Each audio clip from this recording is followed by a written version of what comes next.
قوة إلا بالله العلي العظيم.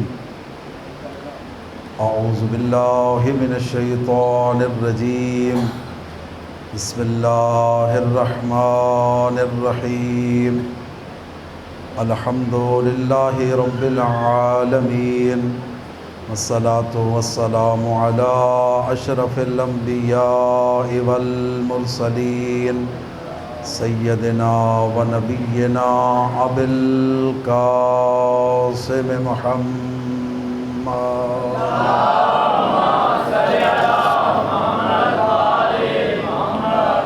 الحمد للہ الذی جعلنا من المتمسکین بولایت علی علیہ السلام.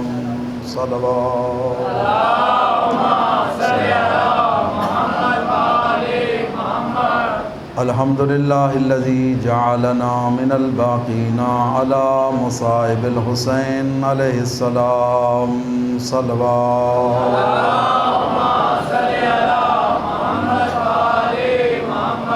وآلہ الطیبین الطاہرین المعصومین الذین اذہب اللہ عنہم الرجس وطہرہم تطہیرا.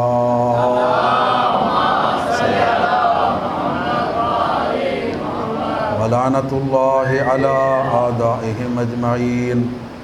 رب اشرح لی صدری ویسر لی امری واحلل عقدۃ من لسانی یفقہوا قولی.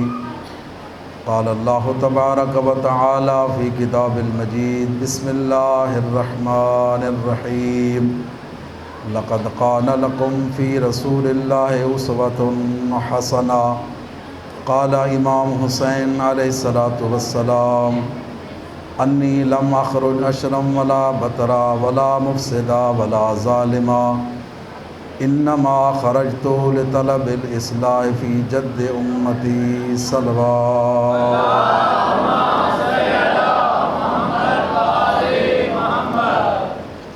واجب الاحترام عزاداران امام حسین علیہ السلام، میں نے آپ کے سامنے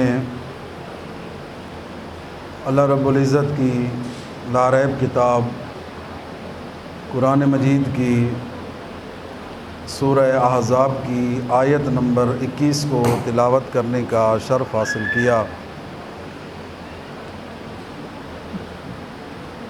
اس آیہ مجیدہ کے اندر اللہ رب العزت نے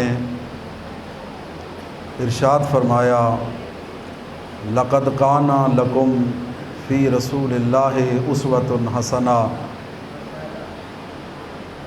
اے قرآن پاک کی تلاوت کرنے والوں، اسلام کو ماننے والوں، تمہارے لیے میرے رسول اللہ کی سیرت جو ہے وہ مکمل نمونہ عمل ہے. اور یاد رکھیے گا دوستو بزرگوں، اگر سرکار کی سیرت عالم اسلام کے لیے کامل اکمل نمونہ عمل نہ ہوتی، قرآن کبھی یہ دعویٰ نہ کرتا. جس شعبہ زندگی سے بھی تعلق رکھتا ہے انسان، پاک پیغمبر کی سیرت میں اپنے حالات کے مطابق سیرت کا پہلو ڈھونڈتا جائے گا. حضور کی سیرت میں اس کے لیے مکمل درس نظر آئے گا. اور اس کے ساتھ ساتھ سید الشہداء علیہ السلام کا فرمان میں نے آپ کے سامنے جو تلاوت کر رہا ہوں وہ ہمارے بچوں کو یاد ہے، اور یاد ہونا بھی چاہیے، اس لیے کہ اس فرمان کے اندر ہمارے آقا حسین علیہ السلام نے اپنی جو قربانی پیش کی ہے اس کا مقصد خود بیان فرمایا. مولا فرماتے ہیں کہ میں انی لم اخرج اشرم ولا بطرا ولا مفسدا ولا ظالما، میں فتنہ و فساد کے لیے نہیں، سرکشی اور بغاوت کے لیے نہیں، بلکہ انما خرجت لطلب الاصلاح فی جد امتی. میرا مدینہ چھوڑنا، کربلا جانا، قربانیاں دینا، اس کا ایک ہی پہلا مقصد ہے اپنے نانا کی امت کی اصلاح کرنا۔ اور مومنین کرام، آج ہماری مجلسوں کا ہدف بھی یہی ہونا چاہیے کہ ان مجالس کے ذریعے ہم لوگوں کی اصلاح کریں۔ ہماری مجالس علم، اخلاق کے ایسے معیار پر ہوں۔ اور انڈیا کے ایک بہت بڑے عالم ہیں علامہ قلب صادق صاحب، ان کا یہ جملہ ہے، وہ فرماتے ہیں کہ ہماری مجلسیں صرف لوگوں کو عبادت کا ڈھنگ نہیں سکھاتے، بلکہ لوگوں کو اس کردار کی بلندیوں تک لے جاتی ہیں کہ ہر عزادار حسین اگر صحیح درس حسین لے تو کئی نسلوں کی وہ تربیت کر سکتا ہے۔ یہ مجلسیں کردار سازی کا، تربیت کا ایک بہت بڑا ذریعہ اور وسیلہ ہے۔ اور مومنین کرام، خدا آپ کے جذبے کو سلامت رکھے۔ سارا دن مختلف مراسم عزاداری میں گزارنا اور اس وقت بیٹھ کر مجلس سننا، خدا آپ کو آپ کی زحمات کا اجر کثیر عطا فرمائے۔ لیکن گفتگو کیونکہ بہت اہم ہے، اسی لیے تھوڑا آمادگی اور توجہ کے ساتھ ایک ایسی صلوات پڑھیں کہ ساری تھکاوٹ اور دیگر جو کیفیتیں ہیں وہ ختم ہو جائیں۔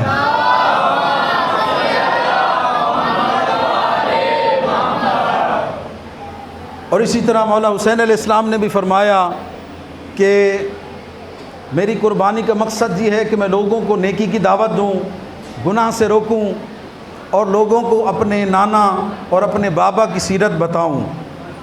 یہ سید الشہداء کا اپنے جملے ہیں، کسی مولوی ذاکر کے یہ الفاظ نہیں ہیں۔ ہم نے غور یہ کرنا ہے کہ سید الشہداء نے جن 5 نکات کی طرف ہماری توجہ دلائی ہے، امت کی اصلاح کرنا، نیکیوں کی دعوت دینا، لوگوں کو گناہوں سے روکنا، اور اس کے ساتھ ساتھ لوگوں کو اپنی مجلسوں کے ذریعے نبی پاک کی سیرت اور کردار کو بتانا، یہ مجلسوں کا ہدف اور مقصد ہے کہ جس کی طرف مولا حسین علیہ السلام نے ہمیں متوجہ فرمایا۔ اور مومنین کرام، یاد رکھیے گا، کل بھی عرض کر رہا تھا، مجالس میں ہماری نئی نسلوں کو آل محمد کی، سرکار دو عالم کی عظمت اور کردار کا پتہ ہوگا۔ ہمارے بچوں کو پتہ چلے گا کہ ہم جو محمد رسول اللہ پڑھتے ہیں یہ کوئی عام شخصیت نہیں ہے، بعد از خدا بزرگ تو ہی قصہ مختصر۔ اللہ کے بعد کائنات میں جس ہستی کا مقام سب سے بلند ہے اسے محمد مصطفیٰ کہتے ہیں۔ آواز کا ایشو تو ہے، آواز آ رہی ہے مومنین تک صحیح طریقے سے؟ اس کی اگر بیس تھوڑی سی کم کر دیں گے، علی کو کر سکتے ہو تو تھوڑی سی سیٹنگ کر دیں، ایک مرتبہ صلوات پڑھ دیں۔ اللہ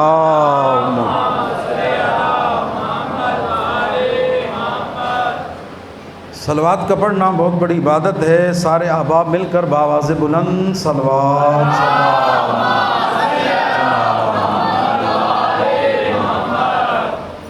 توجہ ہے صاحبان محترم۔ سرکار دو عالم، کل بھی آپ کی خدمت میں عرض کر رہا تھا، اللہ رب العزت نے ہمارے نبی کو عظیم مقام عطا فرمایا۔ اچھا، بات یہاں سے شروع کرتے ہیں کیونکہ مثال وہی آسان رہتی ہے کہ جس کا ہمارے معاشرے سے زیادہ تعلق ہو۔ وہ مثال یہ ہے کہ یہ ہمارا بدن ہے، 24 گھنٹے ہمارے ساتھ ہوتا ہے۔ اور اس بدن کے حوالے سے ایک چیز عرض کر دوں کہ آقا امیر المومنین علیہ السلام نہج البلاغہ میں یہ فرماتے ہیں کہ حضرت انسان کبھی غور تو کر اپنے بدن پر، اللہ رب العزت نے تجھے جو جسم دیا ہے، جب تو دنیا میں آتا ہے تو یہ نجس ہوتا ہے، جب تو دنیا سے جاتا ہے اس وقت بھی تیرا بدن نجس ہوتا ہے۔ ان نجاستوں کے درمیان پاک ہستیوں کے دامن سے اتنا جڑ جا، نہیں لگتا ہے آج آپ تھکے ہوئے ہیں، پاک ہستیوں کے دامن سے اتنا جڑ جا کہ تیرا انجام بلند ترین مقام تک پہنچ جائے۔ اور مومنین کرام، یہ بات آپ کے سامنے ہے، شریعت اسلامی کا مسئلہ ہے۔ اگر جانور مر جائے اس کو ہاتھ لگائیں گے تو صرف انسان ہاتھ دھو لے اس کا ہاتھ پاک ہے، لیکن حضرت انسان مر جائے تو جب تک اس لے غسل میت نہ دیا جائے وہ بھی پاک نہیں، اور اسے جو ہاتھ لگائے گا اس پر بھی غسل مس میت وہ ایک دو مسئلے سن گئی سو، کیونکہ یہ مجلس درس گاہ ہے نا، اس میں ہمیں ان چیزوں کا بھی علم ہونا چاہیے تھوڑا سا۔ فوتگیاں ہوتی ہیں، کون سا گھر ہے جہاں موت و حیات کا سلسلہ نہ ہو؟ یاد رکھیے گا، خواتین کو بھی علم ہونا چاہیے، مردوں کو بھی علم ہونا چاہیے، جہاں جائیں نہ پتہ ہو انہیں بتائیں۔ غسل میت سے پہلے جس نے بھی ہاتھ لگایا ہے اس پر غسل مس میت کا کرنا واجب ہے۔ اچھا مومنین، کبھی آپ نے اس حوالے سے بھی غور فرمایا؟ باقی جتنے بھی غسل ہیں انسان نیت کرے، سر اور گردن کو دھوئے، دایاں حصہ دھوئے، بایاں حصہ دھوئے، پاک ہو جاتا ہے۔ یہ کیوں حکم شریعت ہے کہ مرنے والے کو 3 غسل دو؟ جی کیا ایک غسل کافی نہیں ہے؟ یہ پہلے نہانا، اس کو صابن کے ساتھ صاف کرنا، پھر اس کے بعد آب سدر کا پانی اس کے ساتھ غسل دینا، یعنی بیری کے پتوں سے غسل دینا، پانی ملا ہوا ہو اس میں، پھر کافور والے پانی سے غسل دینا، پھر اس کے بعد آب خالص سے پانی دینا، یہ 3 غسل کسی لیے؟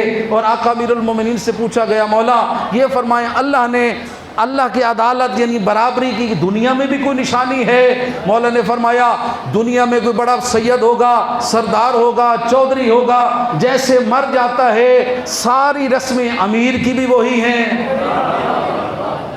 غریب کی بھی وہی ہیں۔ اللہ نے آخرت کے سفر کے جو پروٹوکول رکھے ہیں اس میں کوئی فرق نہیں رکھا۔ امیر مرے گا تو 3 غسل، غریب مرے گا تو اسے 3 غسل دیے جائیں گے۔ امیر مرے گا تو سفید کفن، غریب مرے گا تو اسے بھی وہی سفید کفن جو ہے وہ دیا جائے گا۔ مومنین سوال کیا کریں، غور کیا کریں کہ یہ 3 غسل کس لیے؟ پہلے نہایا، میت کو نہلایا، پھر آب سدر کے ساتھ، آب کافور کے ساتھ، پھر خالص پانی کے ساتھ، یہ اتنے غسل کس لیے؟ خلاصہ یہ عرض کرتا ہوں، اللہ چاہتا ہے میرے بندے اس کو اور پاک کرو، اور پاک کرو، اور پاک کرو، اتنا پاک کر دو کہ یہ پاک ہستیوں کے دیدار کے بھی قابل ہو جائے اور شفاعت کے بھی قابل ہو جائے۔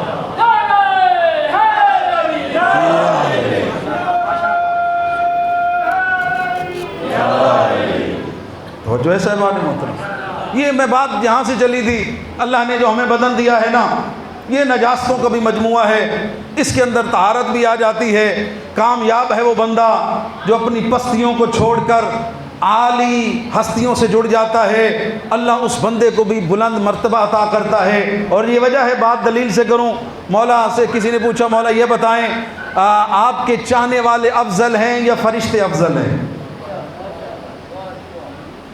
مولا آپ کے حبدار افضل ہیں یا فرشتے افضل؟ امام نے فرمایا سنو، اللہ نے کیٹاگریاں جو بنائی ہیں اس میں ایک درجہ ہے جانوروں کا، جانور کے اندر صرف خواہش ہے، اس کے اندر عقل نہیں ہے۔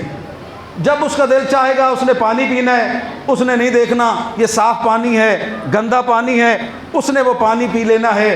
جب اس کا دل چاہے گا میں نے کھانا ہے، چارہ کھانا ہے، نہیں دیکھے گا مالک کا ہے، نہیں دیکھے گا غیر مالک کا ہے، اس نے اپنا پیٹ بھرنا ہے۔ جانور ہے اس کے اندر خواہش، مولا فرماتے ہیں اللہ نے فرشتوں کے اندر خواہش نہیں رکھی، فرشتوں کو بھوک نہیں لگتی، فرشتوں کو نیند نہیں آتی، فرشتوں کو پیاس نہیں لگتی، فرشتے ضروریات زندگی کے محتاج نہیں ہیں۔ اللہ نے جس فرشتے کی جو ڈیوٹی لگائی ہے وہی فرشتہ وہی کام کر رہا ہے، اسے کسی خواہش کی ضرورت نہیں ہے۔ مولا فرماتے ہیں کہ جانور ہیں خواہشات کا مجموعہ، فرشتے ہیں عقل کا مجموعہ۔ اللہ نے انسان کو دونوں چیزیں عطا کی ہیں، اس کے اندر خواہشات بھی رکھی ہیں، اس کے اندر عقل بھی رکھی ہے۔ مولا فرماتے ہیں یہی انسان جب اپنی خواہشات کا تابع ہو جاتا ہے، عقل کو چھوڑ دیتا ہے، اولئک کالانعام بل ہم اضل، قرآن کہتا ہے کہ ایسا بندہ جانور سے بھی بدتر ہو جاتا ہے۔ مولا فرماتے ہیں یہی بندہ جب اپنی عقل کو استعمال کر کے سوچتا ہے میں عام انسان نہیں ہوں، میں علی ولی اللہ پڑھنے والا ہوں، میں عام انسان نہیں ہوں، میں عزادار حسینی ہوں، میں ماتم دار حسینی ہوں، میں نے وہ کام کرنا ہے جس سے میرے مولا کے شرف میں اضافہ ہو۔ لوگ کہیں گے ایسے ہوتے ہیں ماتمی، ایسے ہوتے ہیں آل محمد کے نوکر۔ مولا فرماتے ہیں جس بندے کی عقل، خواہشات اس کی عقل کے تابع ہو جاتی ہیں، مولا فرماتے ہیں پھر وہ بندہ فرشتوں سے بھی افضل ہو جاتا ہے۔ تو مومنین کرام، اللہ رب العزت نے ہم پر کرم فرمایا، ہمیں اس پاک گھرانے کی محبت عطا فرمائی۔ اللہ نے ان ہستیوں کو جو جسم دیا ہے نا، اصل تو یہ ہیں اللہ نے انہیں نور سے خلق فرمایا، یہ نوری مخلوق ہیں۔ اب سوال یہ پیدا ہوتا ہے اللہ نے نوری مخلوق تھی تو اسی حالت میں کیوں نہیں بھیجا؟ اب سوال یہ ہے کہ اگر اسی حالت میں آتے، غور کیجئے گا نا، شب معراج ایک مقام آیا، سید الملائکہ کہتا ہے یا رسول اللہ ایک قدم آگے بڑھا، میرے پر جل جائیں گے، میرے پر جل جائیں گے۔ کسی تاریخ کسی مولوی سے سنا ہو کہ پیغمبر رکے ہوں، پیغمبر نے کہا ہو کہ بھائی جبریل مجھے چھوڑ کر جا رہے ہو، آگے کا راستہ کون بتائے گا، میں کدھر جاؤں گا؟ جبریل کا رکنا بتاتا ہے، جبریل کی حد جہاں سے ختم ہوتی ہے، محمد مصطفیٰ کی حد وہاں سے شروع ہوتی ہے۔ توجہ ہے صاحبان محترم۔ اب اور پھر ایک سوال اور بھی پیدا ہوتا ہے کہ نبی پاک نے یہ بھی نہیں کہا جبریل تم جو رک گئے ہو کم از کم رستہ تو بتا دو کہ میں نے جانا کدھر ہے، کس طرف جانا ہے۔ سید الملائکہ کا رکنا، پیغمبر کا اعتماد کے ساتھ آگے جانا، اس بات کی دلیل ہے یہ راستہ نیا نہیں تھا، محمد پہلے بھی آتے جاتے رہتے تھے۔ اب جب تک یہ ساؤنڈ نہیں لگتا یا تو صلوات پڑھتا،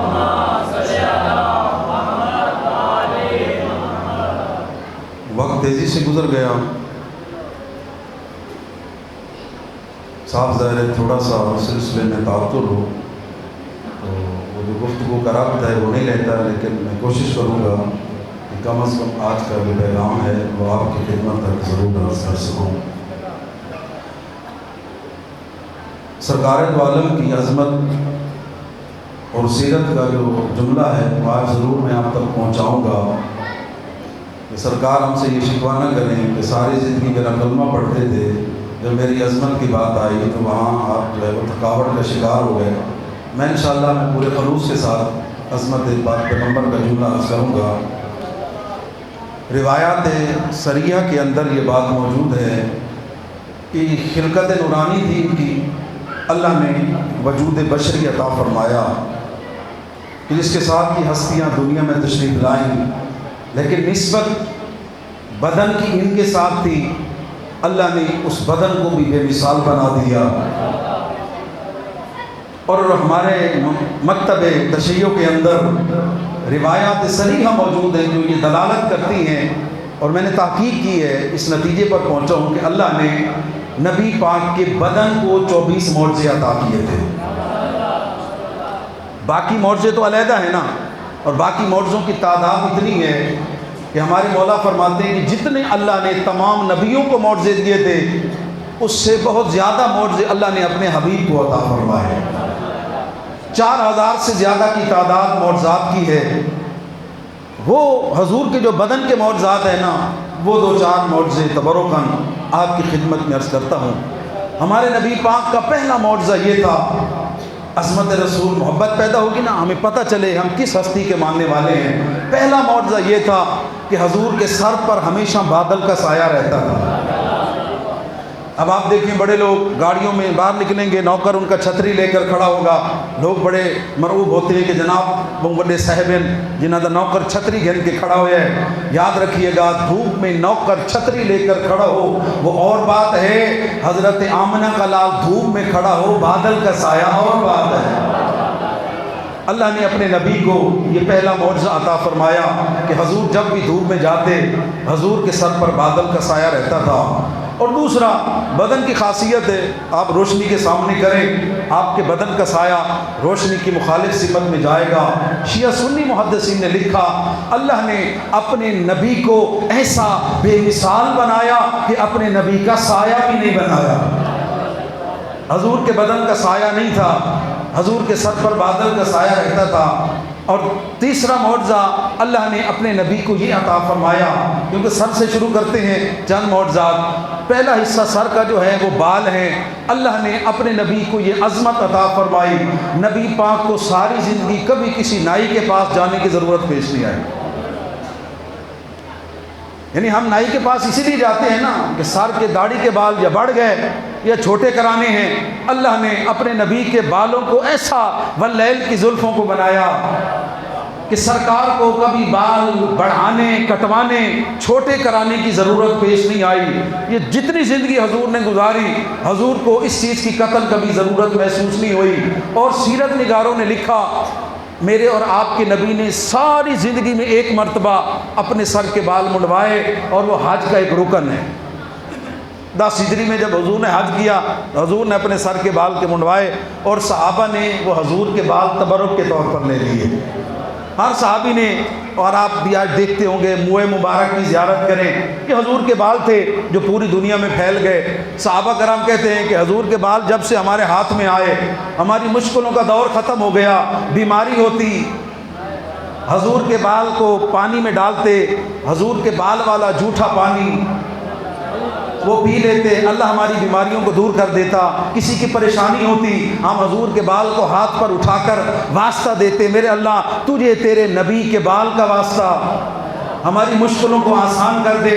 وہ کہتے ہیں کہ کبھی بارش کی ضرورت ہوتی، حتیٰ کہ ہم اس بات سے بھی بے نیاز ہو گئے، جس علاقے میں بارش کی ضرورت ہوتی حضور کے منہ مبارک کو کھولا جاتا، نیک بندہ ہاتھوں پر بال اٹھا کر کہتا میرے اللہ تجھے تیرے نبی کے بال کا واسطہ باران رحمت کا نزول فرما۔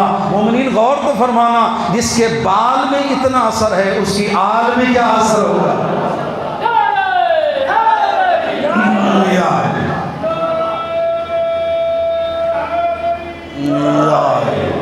اب اسی لیے تاریخ نے لکھا کہ ہمارے 8ویں امام کیونکہ ایران کے اندر رہے اور یہی مولا کی شہادت بھی ہوئی۔ مامون رشید ایک دن پریشان بیٹھا ہے دربار کے اندر، امام سے سوال کرتا ہے کہ ابن رسول اللہ، آج ایک تاجر آیا ہے اور کہہ رہا ہے کہ میرے پاس نبی پاک کے سر کے بال ہیں، 7 بال ہیں۔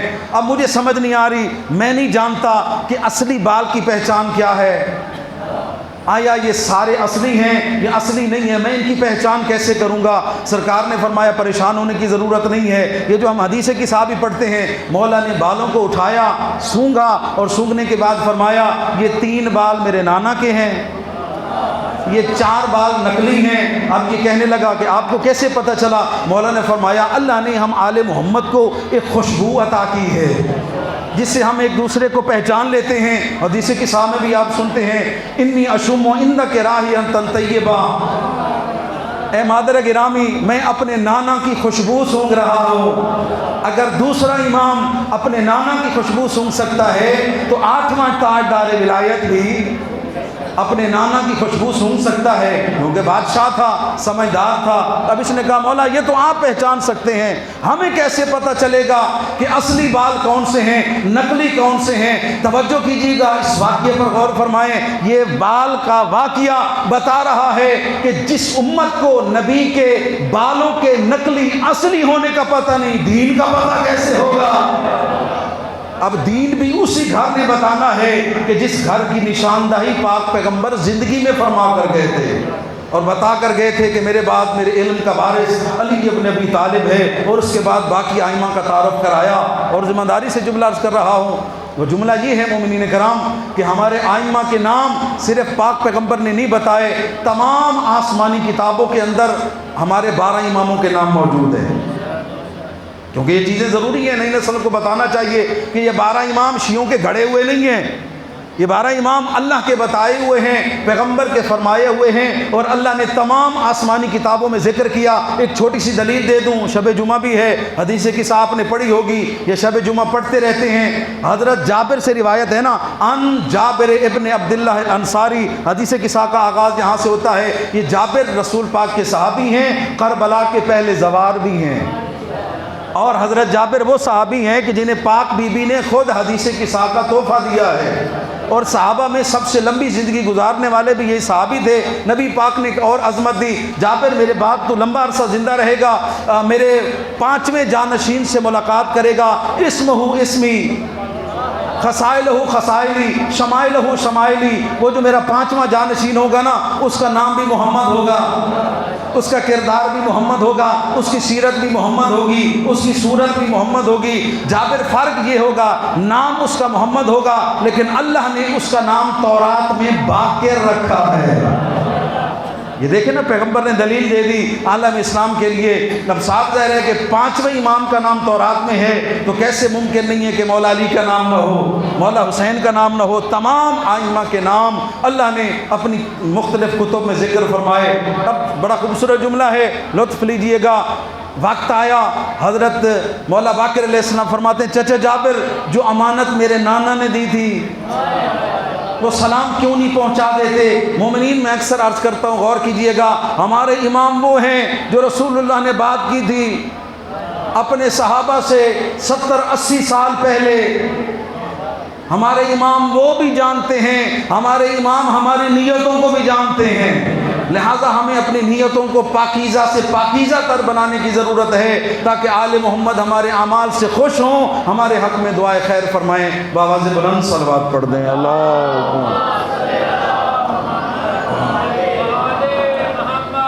اب بات یہاں سے چلی کہ مولا ہم کیسے پہچانیں کہ نقلی اصلی بال میں فرق کیا ہے؟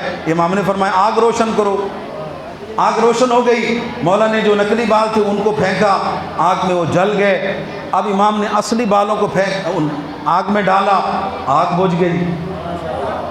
غور فرمائے نا مومنین کرام، آگ بجھ گئی۔ اب دنیا کو پتہ چل گیا، ہمیں بھی پتہ چل گیا، جس نبی کی بال میں اتنا اثر ہے کہ وہ آگ کو بجھا سکتے ہیں، اس نبی کی آل میں کتنا اثر ہوگا۔ اگر حضور کے بال دنیا کی آگ کو بجھا سکتے ہیں تو نبی کی آل اپنے چاہنے والوں کو آتش جہنم سے بھی بچا سکتی ہے۔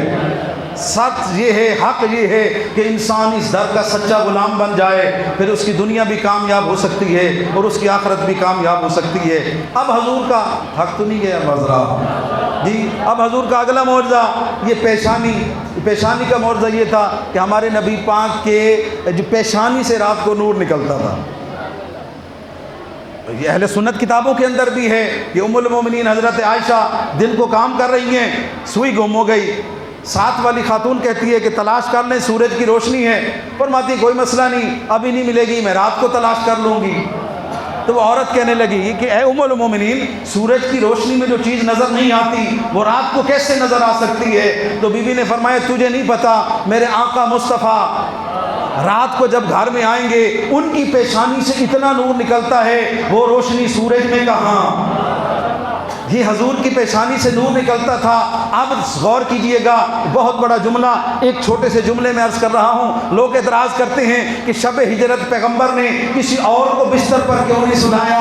اس لیے کہ سب کافر جانتے تھے نبی کی پیشانی سے نور نکلتا ہے، اسی لیے پیغمبر نے کسی اور کو نہیں سنایا جس کی پیشانی سے نور نہ نکلتا ہو، بلکہ اس کو سنایا جس کے بارے میں کہہ چکے تھے آنا و علی میں نور واحد، بستر پر علی سو گئے، ساری رات کافر نہ پہچان سکے محمد سو رہے ہیں یا علی سو رہا ہے۔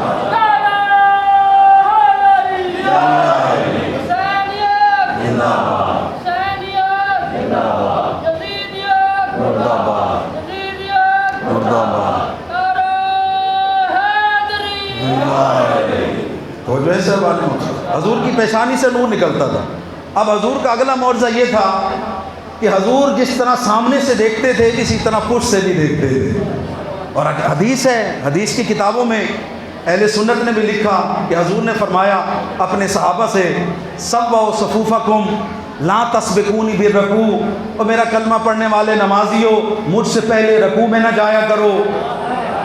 بھائی توجہ کیجئے گا مومنین کرام، مجھ سے پہلے رکوع میں نہ جایا کرو۔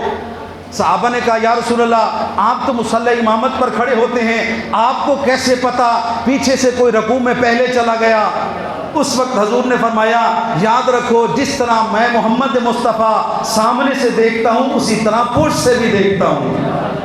یہ تو نبی ہے نا، اب ان کے وسیع کا بھی یہی معجزہ ہے۔ اگر تھک نہیں گئے تو حضرت امیر المومنین کی جو زرہ تھی نا لوہے والی، زرہ کہتے ہیں جنگ کا وہ لباس جو پورا لوہے کا ہوتا ہے، وہ پہن کر بندہ میدان جنگ میں دشمن کا مقابلہ کرتا ہے۔ آقا امیر المومنین کا لباس بڑا عجیب تھا، چھوٹا سا لوہے کا ٹکڑا ہوتا تھا جو سینے پر ہوتا تھا، پشت سے خالی، پشت سے کوئی لوہے نہیں ہوتا تھا، وہی جو کپڑے کا لباس ہوتا تھا۔ لوگ اکٹھے ہو کر آئے، یا علی جس طرح سینے سے آپ لوہے کا لباس پہنتے ہیں میدان جنگ میں، اسی طرح پشت پر بھی ہو۔ مولا فرماتے ہیں اس کی دو وجہ ہیں۔ پہلی وجہ تو یہ ہے کہ میں ہوں حیدر کرار، میں نے میدان سے بھاگنا نہیں، اسی لیے کسی کی جرأت نہیں کہ علی کے پیچھے سے حملہ کرے۔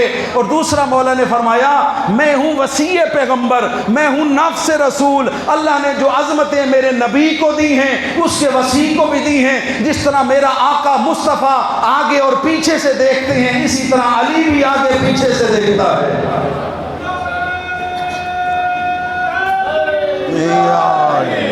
اللہ نے عظمتیں عطا فرمائی۔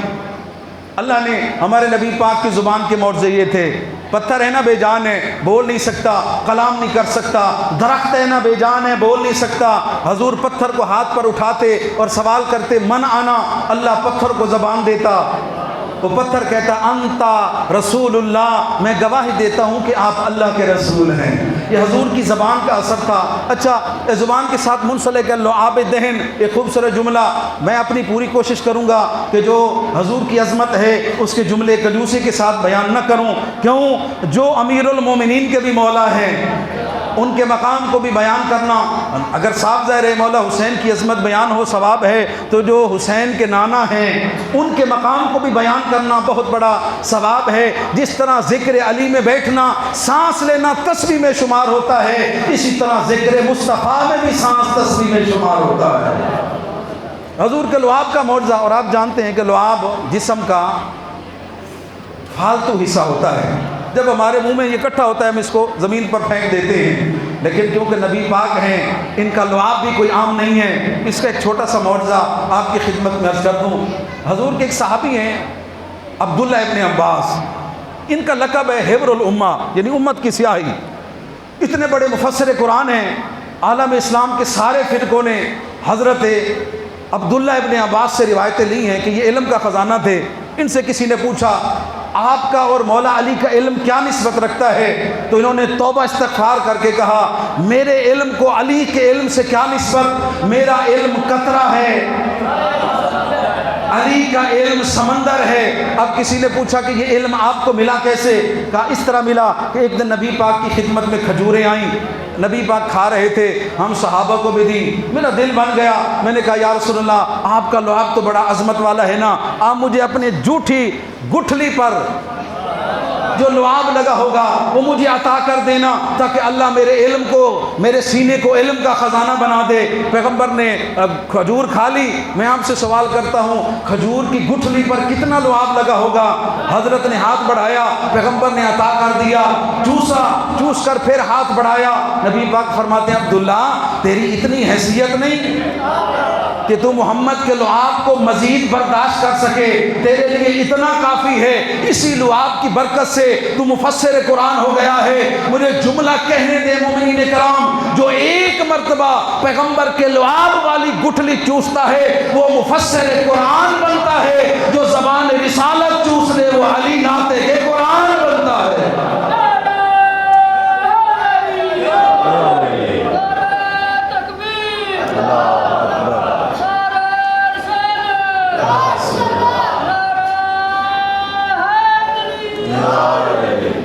تو جو ہے صاحبان محترم، اللہ نے ہمارے نبی کو یہ معجزہ عطا فرمایا۔ حضور کے سینے پر پورا قرآن لکھا ہوا تھا، حضور کی پشت پر مہر نبوت تھی، لا الہ الا اللہ محمد رسول اللہ، اور حضور کے ہاتھوں کا معجزہ یہ تھا بے جان چیز آتی کلمہ پڑھتی، پتھر بولنے لگ جاتے۔ اچھا ایک اور خوبصورت سا معجزہ اگر آپ تھک نہیں گئے تو آپ کی خدمت میں عرض کر دوں۔ غزوہ تبوک ایک جنگ ہے، وہ جنگ ہے کہ جس میں واحد جنگ ہے جس میں مولا علی نہیں گئے۔ ہر جنگ میں مولا علی ساتھ ہیں، لیکن غزوہ تبوک میں نبی پاک مولا علی کو لے کر نہیں گئے، کیونکہ جانتے تھے وہاں لڑنے کی ضرورت ہی نہیں پیش آنی۔ تو امیر المومنین کو مدینہ میں چھوڑا، مولا دکھی دل ہوئے۔ پیغمبر نے فرمایا انت منی بمنزلت ہارون میں موسیٰ، علی تجھے پریشان ہونے کی ضرورت نہیں ہے، تو میرے لیے ایسا ہے جیسے موسیٰ کے لیے ہارون تھا۔ میں تجھے اپنا وسیع بنا کر مدینے چھوڑ کر جا رہا ہوں۔ 25,000 کا لشکر لیا، صاحب ظاہر ہے مشکل علاقے، عرب کا صحرا، ایک مقام ایسا آیا مومنین کے جہاں پر پانی ختم ہو گیا، 25,000 کا لشکر، لوگ پریشان ہو گئے، پانی کہاں سے پئیں گے؟ ایک صحابی ڈرتے ڈرتے آیا، یا رسول اللہ جنگ تو بعد میں لڑیں گے، لگتا ہے ہمیں پیاس مار ڈالے گی۔ حضرت پیغمبر مسکرا کر فرماتے ہیں کیوں پریشان ہوتے ہو؟ میں محمد مارنے نہیں، میں محمد تمہیں زندگیاں دینے آیا ہوں۔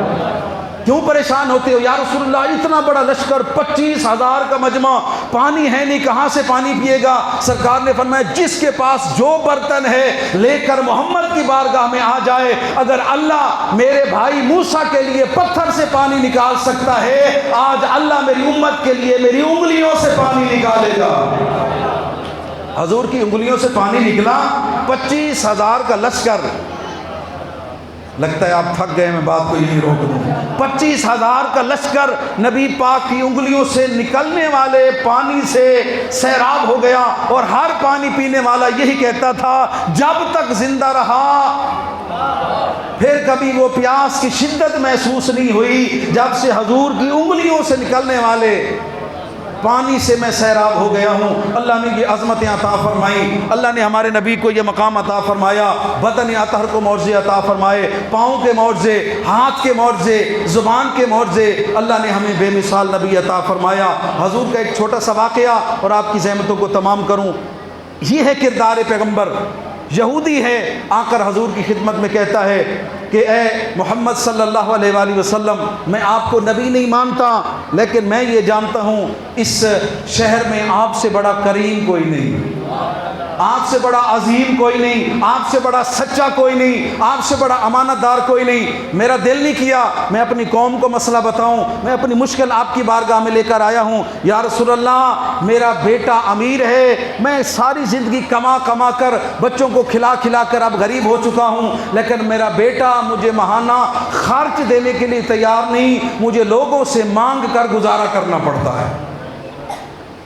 ایک چھوٹا سا پیغام بھی ضروری ہے نا، تاکہ مجلس میں آنے والے ہمارے نوجوان دوست یہ بھی درس حسینی لے کر جائیں کہ مجلس میں والدین کا مقام کیا ہے، ماں باپ کا احترام کیا ہے۔ حضور نے نوجوان کو بلایا اور کہا عبد خدا اس طرح تیرا والد تیری شکایت لے کر آیا ہے کہ تو والد کو خرچہ نہیں دیتا، جس نے تجھے پالا ہے، جس نے تجھے اس مقام تک پہنچایا۔ یا رسول اللہ میرے پاس کچھ نہیں ہے۔ حضور نے فرمایا میں رحمت کل ہوں، میں چاہوں تو ابھی بھی بد دعا کر سکتا ہوں، 1 مہینے کا خرچہ تیرے باپ کو دے رہا ہوں، 1 مہینہ ہے، سوچ لے آخرت چاہیے یا نہیں چاہیے۔ چلے گئے باپ بیٹا، حضور نے 100 درہم دیا، وہ کھاتا رہا، مہینہ ختم ہوا، رقم ختم ہو گئی، حضور کی خدمت میں آ گیا، یا رسول اللہ اس نے تو مجھے کچھ نہیں دیا، آپ مہربانی فرمائیں۔ حضور نے پھر فرمایا، پھر اسے بلایا، عبد خدا پچھلی دفعہ بھی کہا تھا ماں باپ کی خدمت کر، اللہ کے بعد جن ہستیوں کا مقام ہے نا اللہ نے ماں باپ کو دیا ہے، رب رحمہما کما ربیانی صغیرا، قرآن کی دعا ہے، اس طرح نماز میں قنوت میں دعا کیا کرو، میرے اللہ میرے ماں باپ پر رحم کر جس طرح انہوں نے بچپن پر ہم پر رحم کیا تھا، ان کی محبت کر، ان کی خدمت کر۔ یا رسول اللہ میرے پاس پیسے نہیں ہیں، سرکار نے فرمایا آخری دفعہ کہہ رہا ہوں کچھ نہیں ہے۔ وہ بندہ کہنے لگا یا رسول اللہ جھوٹ مار رہا ہے، گودام غلے کے بھرے ہوئے ہیں، تجوریاں سونے کے ساتھ بھری ہوئی ہیں۔ سرکار نے فرمایا پھر پوچھتا ہوں کچھ نہیں ہے باپ کو دینے کے لیے؟ کہا یا رسول اللہ کچھ نہیں ہے۔ سرکار فرماتے ہیں جا، تو نے کہا کچھ نہیں، اب میں نے کہہ دیا واقعاً کچھ نہیں۔ اللہ اکبر۔ آخری پیغام اور زحمتوں کو تمام، حضور نے کہہ دیا کچھ نہیں، اللہ نے تقدیر بنا دی۔ محلے میں آیا، دیکھا محلے والے باہر کھڑے ہیں، میاں اپنے گندم اٹھا، اتنی بو پیدا ہو گئی ہے، محلے کا رہنا مشکل ہے، وہی گندم جو منافع کے لیے رکھی تھی، حضور کی بد دعا کا نتیجہ یہ نکلا پیسے دے کر کچرا باہر پھینکوایا۔ اب آتا ہے سونے چاندی کی تھیلیوں کو کھولتا ہے، وہ بھی پتھر بنے ہوئے ہیں۔ شام ہونے سے پہلے پہلے اتنا غریب ہو گیا کہ شام کی روٹی کھانے کے پیسے بھی نہیں تھے۔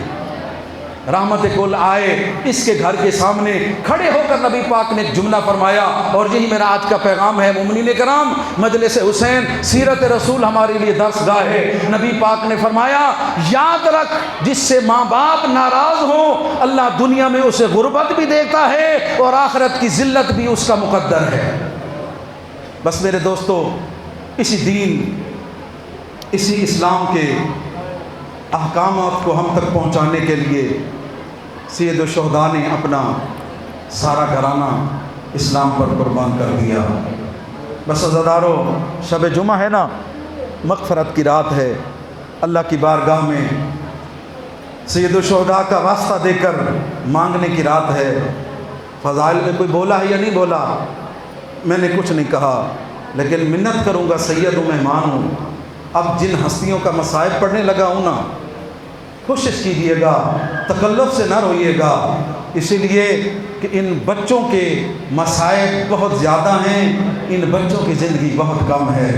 آج میرا دل چاہتا ہے، شب جمعہ ہے، اللہ کی بارگاہ میں حضرت مسلم کی جوڑی کا واسطہ دے کر اللہ کی بارگاہ میں دعا کرتے ہیں، اور میرا کریم اللہ، شب جمعہ ہے، ہم گناہگاروں کو اس قابل بنا دے کہ امام حسین علیہ السلام کی زیارت شفاعت کے قابل بن سکیں۔ عزادارو، یہ جو میں مصائب پڑھوں گا نا، یہ شیخ صدوق علیہ رحمہ ہمارے مذہب کے بہت بڑے عالم ہیں، انہوں نے مقتل اپنی کتاب جو مصائب کی ہے نا، اس میں یہ شہادت لکھی ہے بچوں کی، مستند عالم دین کے جملے ہیں۔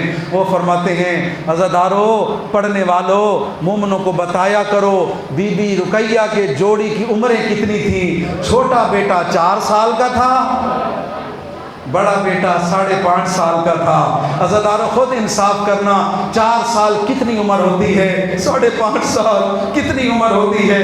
قبلہ شیخ صدوق کہتے ہیں، میری تحقیق یہ کہتی ہے ان بچوں کو 1 سال تک ابن زیاد کی قید میں رکھا گیا۔ کتنی عمریں؟ 4 سال۔ کتنا عرصہ قید؟ 1 سال تک۔ عزادارو، میں تو لفظ ہی پڑھ سکتا ہوں نا، حضرت مسلم کی شہادت کے بعد ان بچوں کو گرفتار کر کے جب ابن زیاد کے پاس لایا گیا نا، اس نے ایک سپاہی داروغے کو بلا کر ایک جملہ کہا، یہ ہیں عباس کے بھانجے، یہ ہیں حسین کے بھانجے، یہ ہے علی و نبی کا خون، ان کو اجر رسالت اس طرح دینا، کبھی ٹھنڈا پانی نہ دینا، ان کو اچھی غذا کبھی نہ دینا۔ عزاداروں، میں نے جملہ پڑھ لیا، آپ نے سن لیا، اسے حاکم وقت کہہ رہا ہے، سپاہیوں سے ٹھنڈا پانی نہ دینا، اچھی غذا نہ دینا۔ سپاہیوں نے کوئی سہولت دی ہوگی؟ تاریخ یہ کہتی ہے 1 سال تک بی بی کی یہ معصوم جوڑی سارا دن روزہ رکھتے، ساری رات عبادت کرتے، افطار کے وقت گرم پانی کا کوزہ، اجرکم اللہ۔ عزادارو، گرمیوں کے دن ہے نا، تھوڑا سا پانی ٹھنڈا نہ ہو ہم سے نہیں پیا جا سکتا۔ تصور تو کرنا، امیر مسلم کی جوڑی نے 1 سال تک مسلسل گرم پانی کیسے پیا ہوگا۔ خشک جو کی آدھی روٹی ان سید زادوں کو دی جاتی۔ ایک جملہ عرض کرتا ہوں، شاید کسی کی آنکھ میں آنسو آ جائے، ایک جملہ اپنی ماؤں بہنوں کے لیے عرض کرتا ہوں۔ کچھ عرصہ پہلے ماہ مبارک رمضان گزرا، چھوٹی اولاد والوں، آپ کو روزے رکھتے دیکھ کر آپ کے بچوں نے بھی کہا ہوگا، بابا ایک روزہ ہم بھی رکھنا چاہتے ہیں۔ آپ کے چھوٹے بچوں نے روزہ رکھا ہوگا نا، آپ کے گھر والے خواتین نے کہا ہوگا، آج افطاری کا خاص اہتمام کرنا، آج ہمارے بچے نے زندگی کا پہلا روزہ رکھا ہے، شام کو دسترخوان پر نعمتوں کی بھرمار ہو، ہمارے بچے کو پیاس کا احساس نہ ہو، بھوک کا احساس نہ ہو۔ ممبر کی قسم ہے، ہم اپنے بچوں کے لیے یہ اہتمام کرتے ہیں، ادھر 2 غریب سید زادوں کو گرم پانی کا جام دیا گیا، روزہ افطار کر کے کہا الحمدللہ رب العالمین، اللہ کی رحمت بھی جلال میں آئی ہوگی۔ او میرے نبی کی اولاد، لوگ ٹھنڈے پانی پی کر شکر ادا نہیں کرتے، تم قیدیں گزار کر سارا دن روزے رکھ کر بھی مجھ خالق کا شکر ادا کر رہے ہو۔ اجرکم اللہ۔ معمول کیا ہوتا؟ وکھری قید، علیحدہ قید۔ سزائے موت کے بڑے بڑے مجرموں کو بھی جب یہ قید دی جاتی ہے نا، ان کا جگر پھٹ جاتا ہے۔ 4 سال کا، 5.5 سال کے بچے علیحدہ قید۔ بڑا بھائی صبح پوچھتا، محمد کیسے گزر رہی ہے؟ چھوٹا رو کر کہتا، جس کا بابا مارا جائے، جو ماں سے جدا ہو، علیحدہ قید میں ہو، جسے گرم پانی دیا جائے، خشک روٹی دی جائے، وہ کیسے قید میں آرام سے ہوگا؟ شام کو بھی پوچھتا، 1 سال گزرانا زادارو، مختصر کر رہا ہوں۔ شیخ صدوق لکھتے ہیں، چھوٹا بھائی بڑے بھائی سے کہتا ہے، بھائی مار تو ویسے جانا ہے، کیا خیال ہے آج زندان کے داروغہ کو تعارف نہ کرائیں؟ کہ ہم ہیں کون، ہم کس خاندان سے تعلق رکھتے ہیں۔ عزادارو شام کو جب پانی کھانا دینے آیا نا، بڑا شہزادہ تو چپ رہا، قبلہ لکھتے ہیں چھوٹا بولا یا شیخ حل تعرف محمد المصطفیٰ، اے بزرگ محمد مصطفیٰ کو جانتا ہے؟ داروغہ کہتا ہے میں اسی نبی کا کلمہ پڑھتا ہوں۔ اب اس نے دوسرا سوال کیا تو جعفر طیار کو جانتا ہے؟ کہا وہ تو اسلام کا شہید ہے جس کے بازو قلم ہو گئے، اللہ نے جنت میں پر دے دیے۔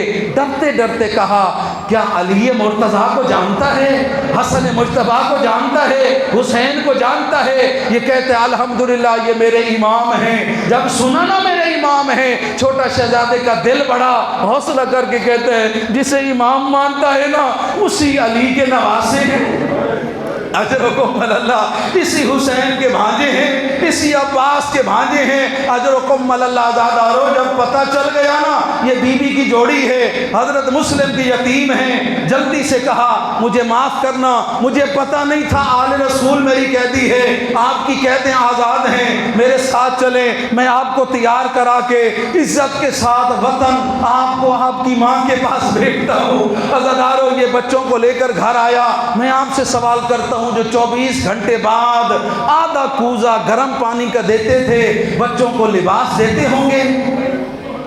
اجرکم اللہ، وہ نہانے کے لیے کافی مقدار میں پانی دیتے ہوں گے؟ اجڑی ہوئی حالت میں اجڑی ماں کے بیٹوں کو یہ داروغہ زندان گھر لے کر آیا۔ اس کی بیوی حیران ہو کر کہنے لگی یہ تو کنے لے کر آیا ہے؟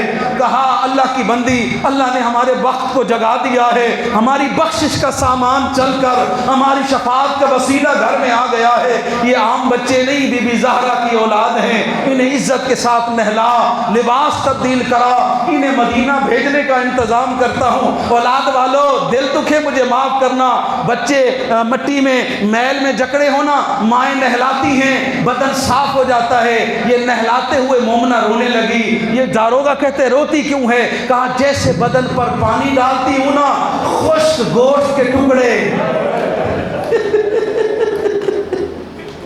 جمع ہوا خون ان بچوں کے بدن سے اتر اتر کر گر رہا ہے۔ یہ کوئی اتنے زخمی تھے کبھی تو نے پتہ ہی نہیں کیا۔ اجرکم اللہ، سارا سال اللہ جانے زخموں کی حالت میں پاک بی بی کے بچوں نے کیسے گزارا کیا ہوگا۔ نہلا دیا، کپڑے بدلا دیے، غلام سے کہا یہ میری انگوٹھی ہے، فلاں وقت قافلہ مدینے جائے گا، ان سید زادوں کو زاد راہ دے کر مدینے بھیج دینا۔ بچوں اپنی ماں سے کہنا میرے حق میں دعا کرے گی، اللہ ہم گناہ گاروں کو پر رحم کر دے گا۔ عزادارو میں آپ سے سوال کرتا ہوں، تھک کر سنے آپ کی مرضی ہے، مجھے یہ بتاؤ 1 سال قید میں رہنے والے 4-5 سال کے بچے جنہیں 24 گھنٹے بعد گرم پانی ملتا ہو ان میں چلنے کی کتنی طاقت ہوگی؟ تھوڑا گلیوں میں چلے، چھوٹا شہزادہ تھک کر بیٹھ گیا، کہنے لگا بھائی ابراہیم میں نہیں چل سکتا، مجھے لگتا ہے ماں سے زندہ نہیں مل سکتا، ماں کو کہنا تیرا غریب پردیسی بیٹا اجرکم اللہ تمہیں سلام کہہ رہا تھا۔ بڑا بھائی آیا نا میرے بھائی، ماں مجھ سے پوچھے گی چھوٹے بھائی کو چھوڑ کر تو اکیلا کیسے آ گیا؟ چل میرے ساتھ، اٹھایا، سہارا دیا، تھکے ہوئے سید لمبا رستہ اس وقت پہنچے تقدیر قافلے کو کوفہ سے لے جا چکی تھی۔ مختصر عرض کروں، تقدیر ان بچوں کو حارث لعین کے گھر میں لے کر آئی۔ اس کی زوجہ اہل بیت کی حبدار تھی، اس نے بچوں کو کھانا دیا، گرم بستر دیا۔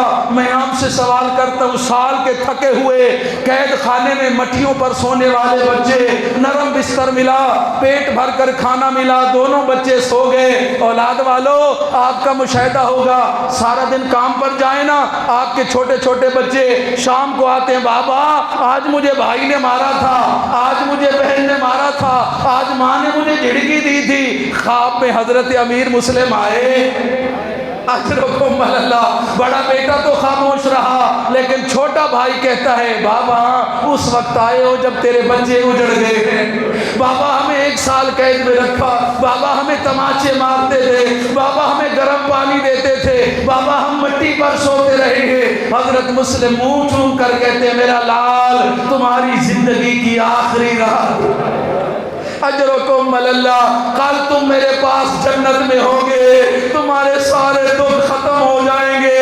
حضرت مسلم چلے گئے، چھوٹا بیٹا بابا بابا بابا کر کے رونے لگا۔ حارث گھر آیا، زوجہ کہتی ہے کیوں پریشان ہے؟ کہا قیدی فرار ہو گئے ہیں، انعام کے لالچ میں تلاش کر رہا ہوں۔ اولاد والوں جملے کی قدر کرنا۔ مومنہ کہتی ہے کوئی قاتل تھے، بڑے مجرم تھے؟ کہا نہیں، مسلم کے یتیم تھے۔ جب یہ جملہ سنا نا، مومنہ تڑپ کر کہتی حیا نہیں آتی؟ نبی پاک کو کیا منہ دکھاؤ گے؟ پاک بی بی کے سامنے کیسے جائیں گے؟ ان کے بچوں کو ظلم کے لیے تلاش کر رہے ہو، آرام سے سو جا۔ کہا نہیں، جب تک بچے نہیں ملتے مجھے آرام نہیں آئے گا۔ ادھر حضرت مسلم گئے، چھوٹے بیٹے نے رونا شروع کر دیا۔ ظالم کہتے ہیں بچے میرے گھر میں رو رہے ہیں، بی بی کہتی ہے ہم سائے کے گھر میں ہیں۔ کہا وہ جو مکان کا اوپر والا کمرہ ہے نا، اس کی چابی مجھے دے۔ بچانے کے لیے کہتی ہے چابی گم ہو گئی ہے۔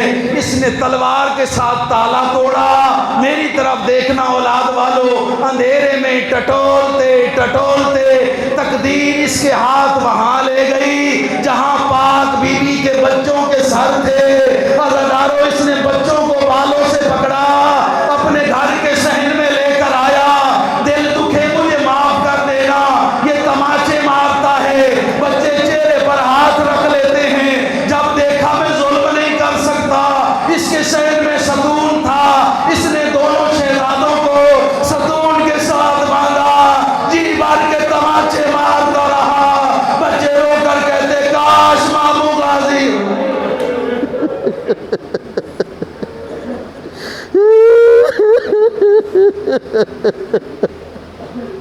اجرکم اللہ۔ آخری جملہ التماس سے دعا۔